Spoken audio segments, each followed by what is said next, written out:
สบายดีหมดสู้คู่สู้คนพี่น้องอันนี้อีกมุมหนึ่งพี่น้องที่ว่าทุกคนบ่เคยเห็นพี่น้อง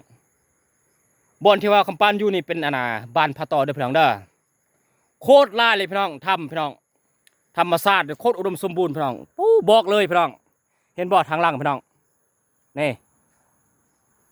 ผู้ใดที่ว่ามักประจนภัยเนาะมักแบบไปเที่ยวเบิ่งถ้ำแบบธรรมชาติที่ว่าสิ่งที่ว่าเราบ่เคยเห็นพี่น้องอย่าลืมพี่น้องเด้อคำปานบอกเลยบ้านพระต่อเมืองกะสีแขวงเวียงจันทน์พี่น้องผู้ใดที่ว่าอยากมาทักมาหาคำปานชวนไปเบิ่งพี่น้องเนาะมันสิมีถ้ำพระพี่น้องเป็นยังเขาจะว่าถ้ำพระมันมีพระแต่ก่อนเนาะมีพระหลายพี่น้องสมัยแต่ก่อนมันมีพระเนาะสมัยที่ว่ายังมีเกินว่าสงครามเนาะสมัยก่อนเนาะคนเวียดจะเข้าไปลี้อยู่ในถ้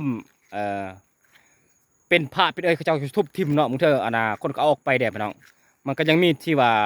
มันยังลงเรือเนาะอยู่ในถ้ำพี่น้องใครที่ว่าสนใจเนาะอยากมาเที่ยวอยากมาสัมผัสเกี่ยวกับธรรมศาสตร์พี่น้องเด้อคำปานบอกเลยพี่น้องเห็นบ่นี่บ้านผ้าต้อพี่น้องนี่เห็นบ่ผ้ามันจะมีจุดสองว่าเห็นบ่บนคำปานสี่หันอันนี้มันผ้าลักอันนั้นเป็นผ้าโกยมาเชื่อมต่อกันจนว่า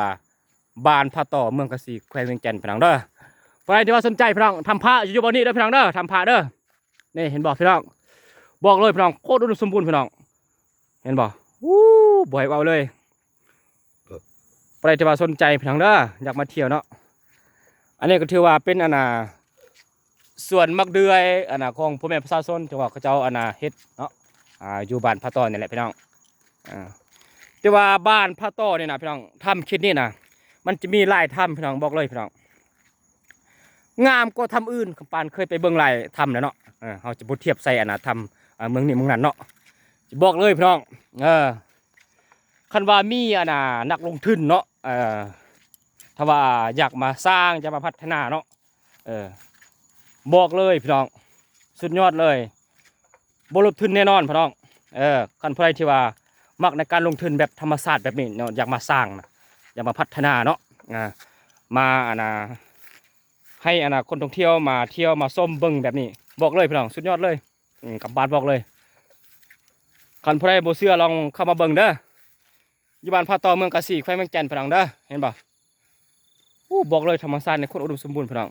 แล้วมันก็จะมีน้ำพี่น้องเห็นบ่ปักปานสีเนาะเขาว่าตั้นเขื่อนเนาะเฮ็ดเขื่อนน้อยมีเหือบ่แบบมีน้ำแบบบริเวณนี้เนาะ